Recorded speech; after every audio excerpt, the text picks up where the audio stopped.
Good morning बच्चों। तो कैसे हो आप लोग? उम्मीद करते हैं कि आप लोग अच्छे होंगे।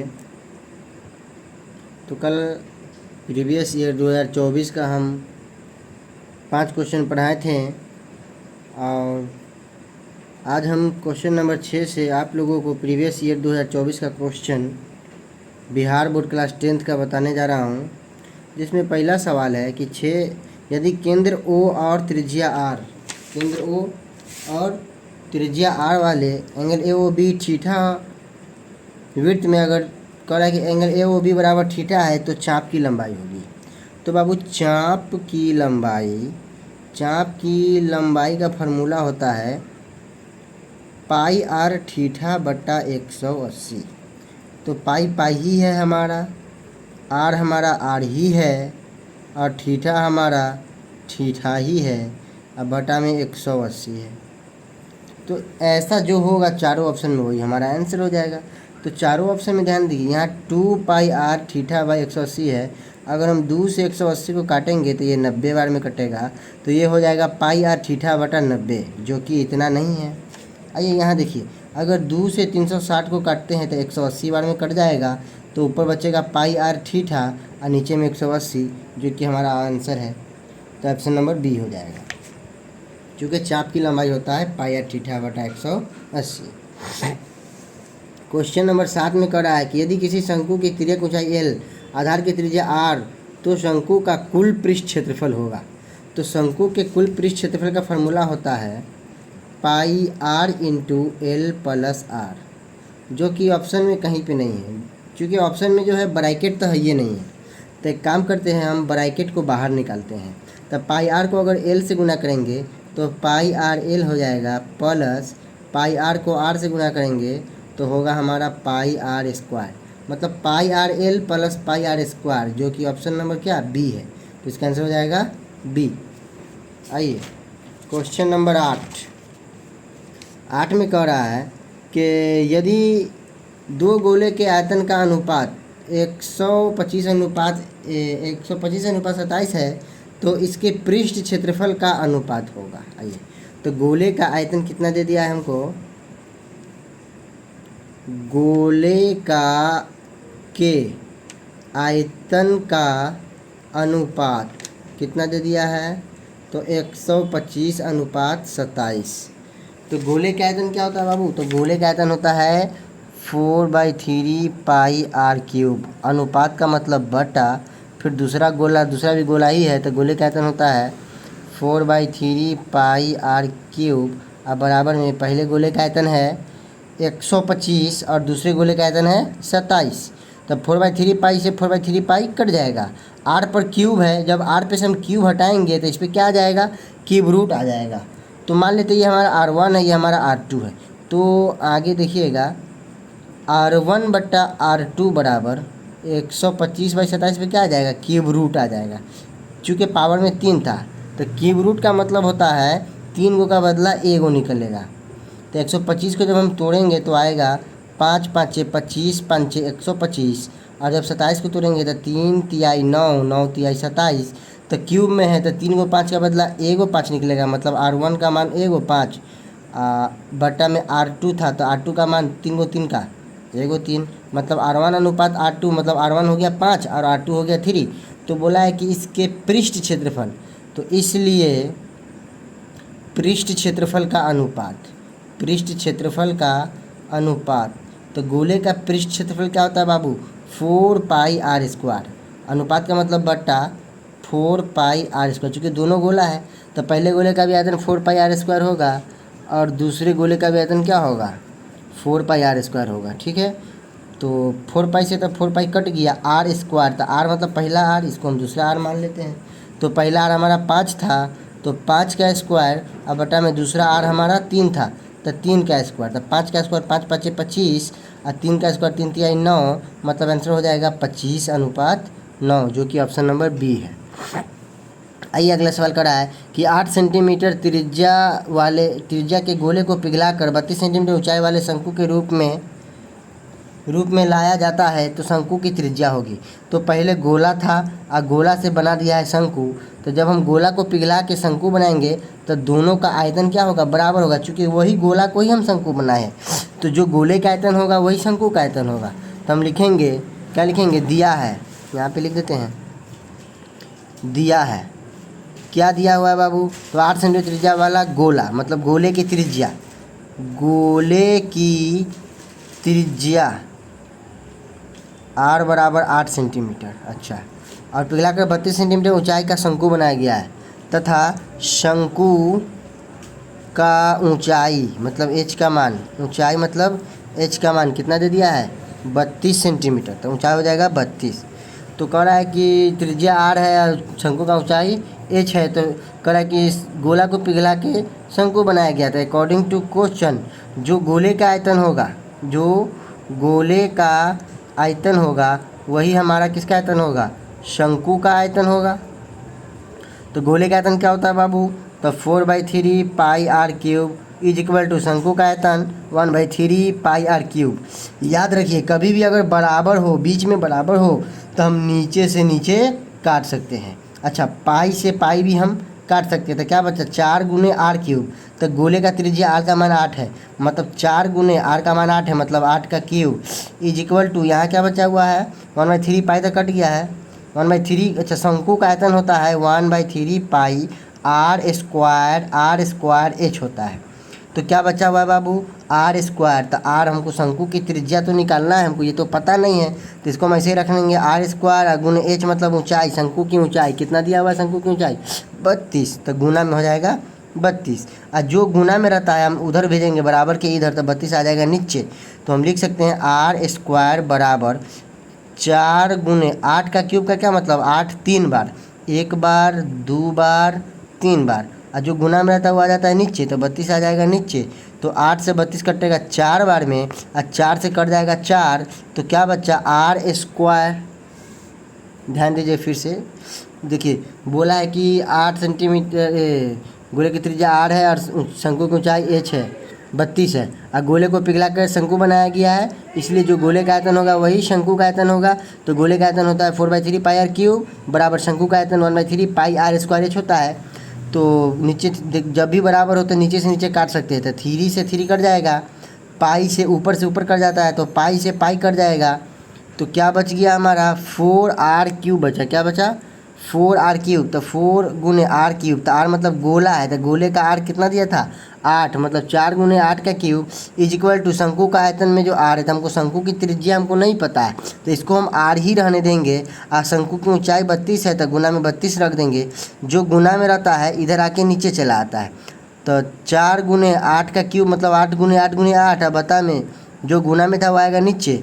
4 के परा में 32 कटेगा 8 बार में, 8 के परा में 32 कटेगा 4 बार में, और 4 से 4 काट देंगे, तो क्या बचेगा, आर स्क्वायर बराबर क्या बचेगा, 2 8। क्या बचेगा, 2 को 8। तो कभी भी स्क्वायर हटता है तो बगल वाला पे रूट चढ़ता है, तो हम आर पे से स्क्वायर हटाएंगे तो दोनों 8 पे क्या आ जाएगा, रूट। और कभी भी रूट में 2 हो तो उसका बदला 1 निकल जाता है, इसका मतलब आर का मान 2 8 का बदला 1 8 आंसर हो जाएगा। तो हमारा आंसर 8 मतलब आंसर नंबर ए हो जाएगा। क्या हो जाएगा, ए। आइए क्वेश्चन नंबर 10। क्वेश्चन नंबर 10 में करा, यदि गोले के पृष्ठ क्षेत्रफल 616 है, गोले का पृष्ठ क्षेत्रफल दे दिया है, क्या दे दिया है, गोले का पृष्ठ क्षेत्रफल कितना दे दिया है, 616। तो कह रहा है कि इसका व्यास होगा। तो गोले के पृष्ठ क्षेत्रफल का फॉर्मूला होता है 4 पाई आर स्क्वायर, मतलब 4 पाई आर स्क्वायर बराबर हो जाएगा 616। तो 4 गुने पाई का मान बाबू होता है 22/7 गुने आर स्क्वायर, आर तो हमको पता नहीं है सवाल में, तो आर स्क्वायर बराबर में हो जाएगा 616। तो देखिए, जो नीचे रहता है बराबर के उधर भेजने पे वो ऊपर चला जाता है, और जो ऊपर रहता है बराबर के इधर भेजेंगे तो वो नीचे आ जाएगा। तो हम इधर सिर्फ आर स्क्वायर को छोड़ देते हैं, तो आर स्क्वायर बराबर, देखिए 616 पहले से था, आई 7 नीचे था तो चला जाएगा ऊपर, और यहाँ 4/22 ऊपर था तो आ जाएगा नीचे।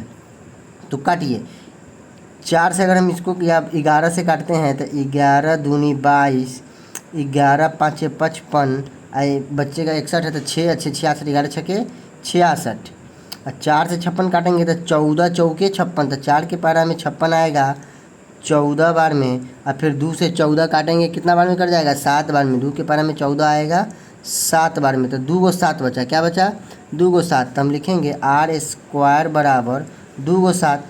तो कभी भी स्क्वायर हटता है तो क्या आता है रूट, तो आर बराबर रूट में 2 को 7। तो कभी भी रूट में 2 को हो तो उसका मतलब 1 निकलता है। इसका मतलब आर का मान कितना हो गया बाबू 7। आर का मान कितना हो गया 7। देखिए बच्चा यहीं पे गड़बड़ करता है, 7 ऑप्शन देख के मार दिया है। लेकिन हमको जो है बाबू यहाँ सवाल देखिए व्यास पूछा है, त्रिज्या नहीं। तो त्रिज्या का दुगुना व्यास होता है, तो आर अगर 7 है तो व्यास होता है इसका दुगुना, तो 2 गुने 7, तो 2 7 14 हो जाएगा व्यास, मतलब आंसर हमारा बी हो जाएगा। आइए क्वेश्चन नंबर 11 में कह रहा है कि साइन थीटा गुने कॉट थीटा का व्युत्क्रम होगा। तो साइन थीटा गुने कॉट थीटा का व्युत्क्रम पूछा है। तो ध्यान दीजिएगा साइन थीटा गुने, कभी भी ऐसा सवाल हो तो उसको हम साइन कॉस में बदलते हैं। तो कॉट थीटा को हम क्या लिख सकते हैं, तो कॉट थीटा को हम लिख सकते हैं कॉस बटा साइन, चूँकि कॉस बटा साइन क्या होता है कॉट होता है।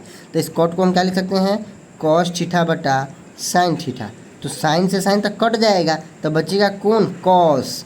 तो सवाल में यहाँ क्या बोला है कि साइन गुने कॉट का व्युत्क्रम होगा। तो साइन गुने कॉट आया हमारा कॉस थीटा, क्या आया कॉस थीटा। लेकिन हमको ये नहीं पूछा है, हमको ये नहीं बोला कि इसका मान क्या होगा, हमको ये बोला है कि इसका व्युत्क्रम मतलब उल्टा। तो कॉस का उल्टा क्या होता है, तो कॉस थीटा बराबर होता है 1 बटा सेक थीटा। मतलब कॉस किसका उल्टा होता है सेक का उल्टा होता है।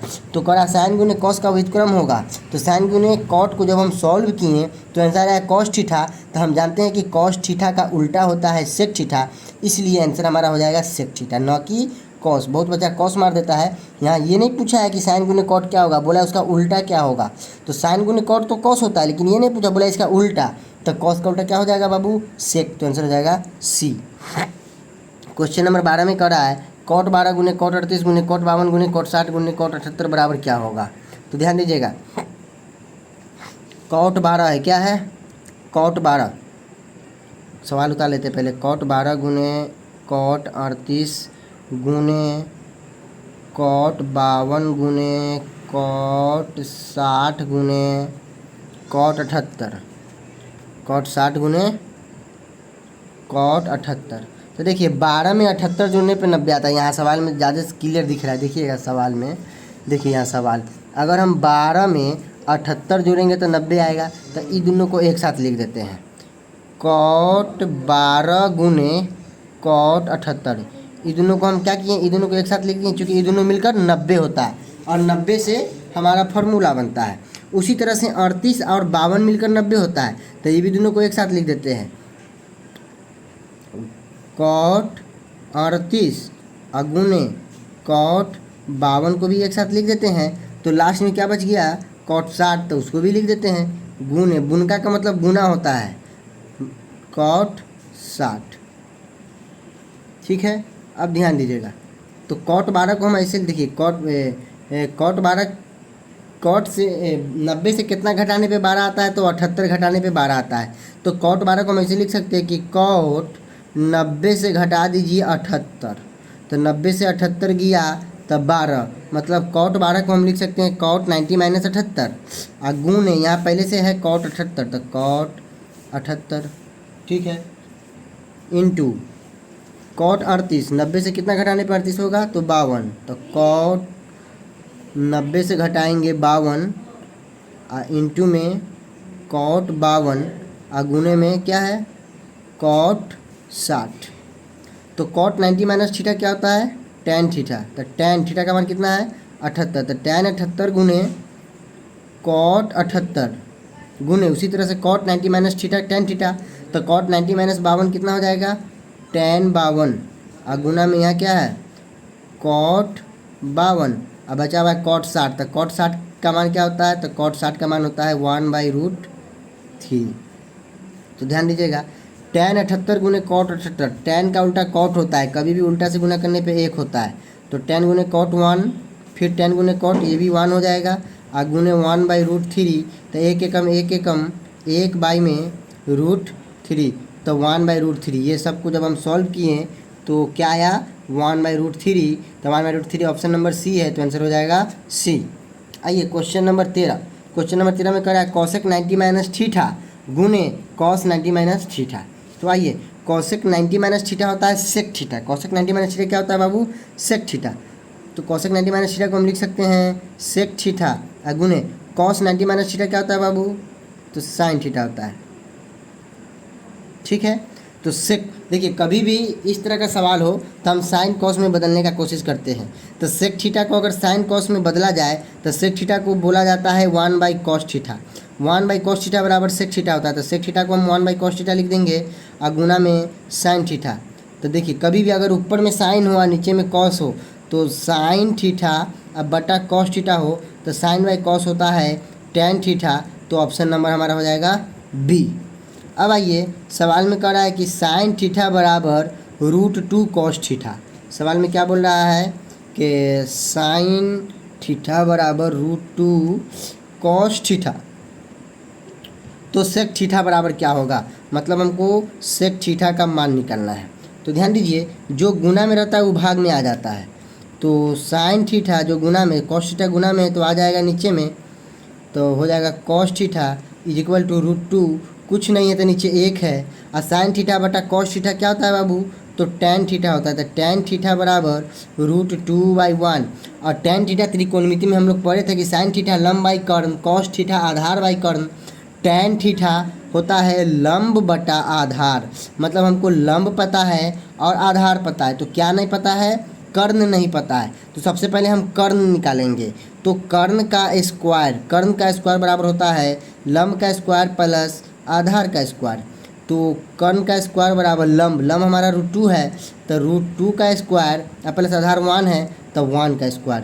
तो कर्ण का स्क्वायर बराबर √2, तो स्क्वायर से रूट खत्म हो जाता है तो 2 बच्चा, 2 + 1 एकम 1, तो हो जाएगा हमारा कर्ण स्क्वायर बराबर 2 और 1 मिलकर 3। और कभी भी स्क्वायर हटता है तो बगल वाला पे रूट आता है, मतलब हो गया कर्ण बराबर √3। मतलब हमको कर्ण भी पता चल गया, हमको लंब पता था, आधार पता था, कर्ण भी पता चल गया। तो हमको निकालना क्या है? Sec theta.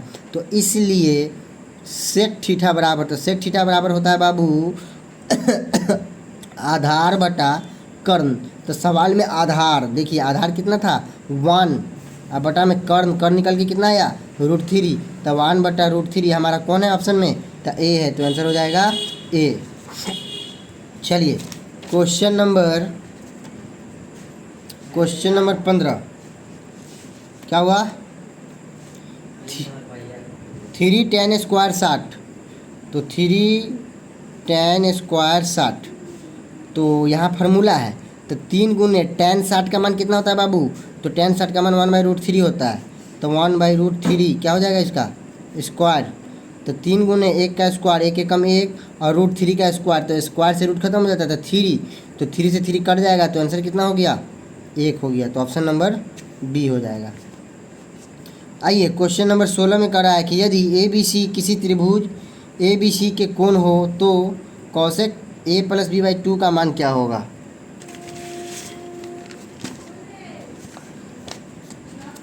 देखिए ये सवाल थोड़ा लंबा है इसलिए हम इसको कॉपी पे बनाते हैं। कह रहा है ABC किसी त्रिभुज ABC के कोण है। अगर त्रिभुज ABC का अगर कोण है ABC, तो हम त्रिभुज में क्या जानते थे? हम लिखेंगे त्रिभुज ABC में हम क्या जानते हैं कि त्रिभुज के तीनों कोणों का योग कितना होता है? 180 डिग्री होता है। तो यहाँ देखिए सवाल में A + B/2, मतलब सब के नीचे 2 डाला हुआ है, तो इसलिए हमको इस सब के नीचे 2 डालना होगा। तो इसके लिए हमको एक लाइन लिखना होगा कि दोनों ओर 2 से भाग करने पर, भाग करेंगे तभी तो नीचे 2 आएगा, भाग करने पर। तो ABC सब के नीचे 2 से भाग, A के भी नीचे 2 से भाग, B के नीचे भी 2 से भाग, C के नीचे भी 2 से भाग और 180 के नीचे भी 2 से भाग। तो दोनों ओर 2 से भाग कर दिए। हमको सवाल में क्या बोला? Cosec A + B/2।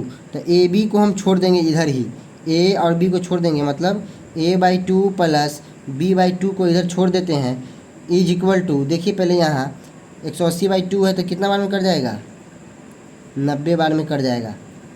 तो हमको कॉसेक A + B/2 पूछा है, इसलिए A/2 और B/2 को इधर छोड़ देते हैं और इज इक्वल टू 2 से 180 कट गया 90 बार में, तो बचा है 90 + C/2 इधर आएगा तो -C/2।